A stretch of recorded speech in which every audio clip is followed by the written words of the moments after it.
ओम श्री गुरुवे नमः।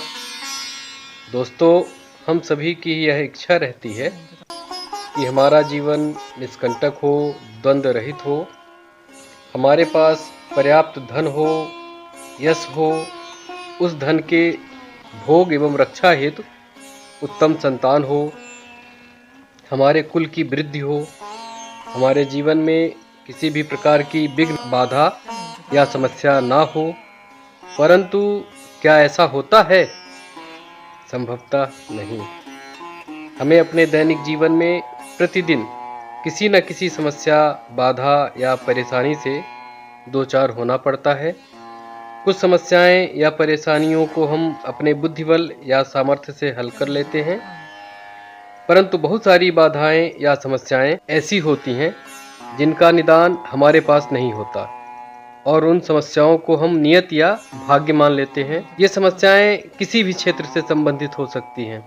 रोजगार प्राप्ति से संबंधित हो सकती हैं।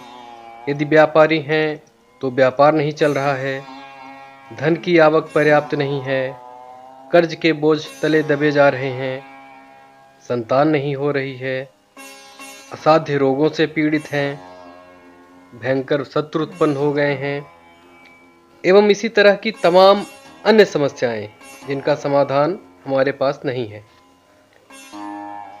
परंतु ऐसा नहीं है। यदि समस्याएं हैं तो उनका समाधान निश्चित रूप से है। यदि भौतिक साधनों द्वारा समाधान प्राप्त नहीं होता तो हम दैवी साधनाओं के माध्यम से अपने जीवन को बाधा मुक्त कर सकते हैं। साधनाओं के माध्यम से सभी वांछित कामनाओं को पूर्ण किया जा सकता है। आवश्यकता होती है तो पूर्ण निष्ठा एवं प्रामाणिक साधना विधि की, और अगर इनके साथ नियम पूर्वक साधना संपन्न की जाए तो अभिष्ट की प्राप्ति में कोई संशय रह ही नहीं जाता है।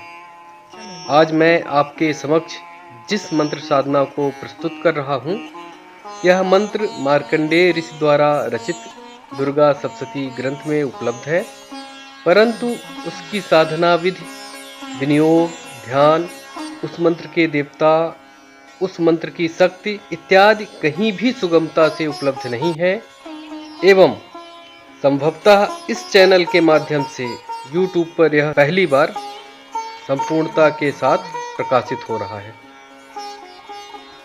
इस साधना को आप किसी भी बुधवार या किसी भी अष्टमी तिथि से प्रारंभ कर सकते हैं। इसके अलावा किसी शुभ मुहूर्त में नवरात्रि के अवसर पर भी इसे किया जा सकता है और दशहरे का समय तो सर्वोत्तम है ही। इस साधना हेतु पीला आसन प्रयोग किया जाता है। वस्त्र एवं उपवस्त्र भी पीले ही उपयोग किए जाते हैं। इस साधना हेतु पीली हकीक की माला सर्वोत्तम है। इसके अभाव में स्फटिक अथवा कमलगट्टे की माला का प्रयोग किया जा सकता है। इस साधना हेतु दुर्गा यंत्र एवं दुर्गा माँ का चित्र आवश्यक है। मंत्र जप की दिशा उत्तर दिशा है। इस साधना हेतु घी के दीपक का प्रयोग करना चाहिए। सर्वप्रथम समस्त साधना संबंधी नियमों अर्थात ब्रह्मचर्य, शुचिता इत्यादि का पालन करते हुए स्नान आदि से शुद्ध होकर साधना प्रारंभ करना चाहिए। सर्वप्रथम गुरु एवं गणेश का स्मरण कर पूजन करना चाहिए एवं उनसे साधना में सफलता हेतु प्रार्थना करें। इसके बाद हाथ में जल लेकर अपनी मनोकामना को बोलते हुए विनियोग का उच्चारण करें। विनियोग इस प्रकार है: ओम अस्य श्री सर्वबाधा विनिर्मुक्तेति मंत्रस्य शंकर ऋषि अनुष्ठुप छंदा श्री धंदा देवता ह्रीं बीजम स्वाहा शक्ति ममाभीष्ट सिद्ध्यर्थे जपे विनियोगा। इस प्रकार विनियोग करने के बाद यंत्र का संक्षिप्त पूजन करें। यंत्र के ऊपर केसर का या किसी सुगंधित पीले चंदन का तिलक करें। अक्षत चढ़ाएं जो हल्दी से या केसर से रंगे हुए हों। पीले कनेर के पुष्प चढ़ाएं। घी का दीपक जलाएं। सुगंधित इत्र चढ़ाएं। यदि केवड़े का इत्र हो तो सर्वोत्तम है। पीले रंग का मिष्ठान्न भोग हेतु अर्पित करें। इसके बाद इनका गोपनीय ध्यान करें, जो इस प्रकार है। अश्वारूढ़ां त्रिनेत्रां करकमलधरां पीतवासां सुकेशीं भक्ताभीष्ट प्रदात्रीं शशि मुकुटधरां स्वर्णदाने प्रशस्तां दुष्टान पापान दहन्ति स्मर हरतन्यां सेविता सिद्ध संगय ताम देवीं देववंद जुह्वंजनी चेतसा चिंत्याम।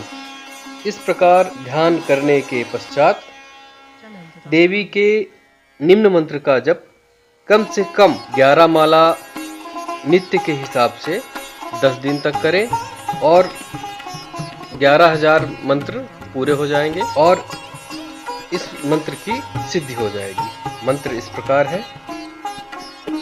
ओम सर्वबाधा विनिर्मुक्तो धन धान्य शुतान्विता मनुष्यो मत प्रसादेन भविष्यति न संशय। मैं मंत्र एक बार फिर से उच्चारित कर देता हूँ। ओम सर्वबाधा विनिर्मुक्तो धन धान्य शुतान्विता मनुष्यो मत प्रसादेन भविष्यति न संशय। ऐसा नियम से अगले 10 दिनों तक करना चाहिए। जप के पश्चात जप का समर्पण देवी के यंत्र के समक्ष करना चाहिए और अपने आसन के नीचे 3 बार ओम सक्राय नमः बोलकर जल डालना चाहिए तथा उस जल का प्रोक्षण कर अपने माथे से स्पर्श कर लेना चाहिए। अंतिम दिन जप का दशांश हवन करना चाहिए। सामर्थ्य अनुसार कन्या भोज करवाना चाहिए। इस प्रकार से साधना पूर्ण हो जाती है। इस साधना से साधक को पर्याप्त धन, पुत्र सुख एवं बाधा रहित जीवन की प्राप्ति होती है। धन्यवाद।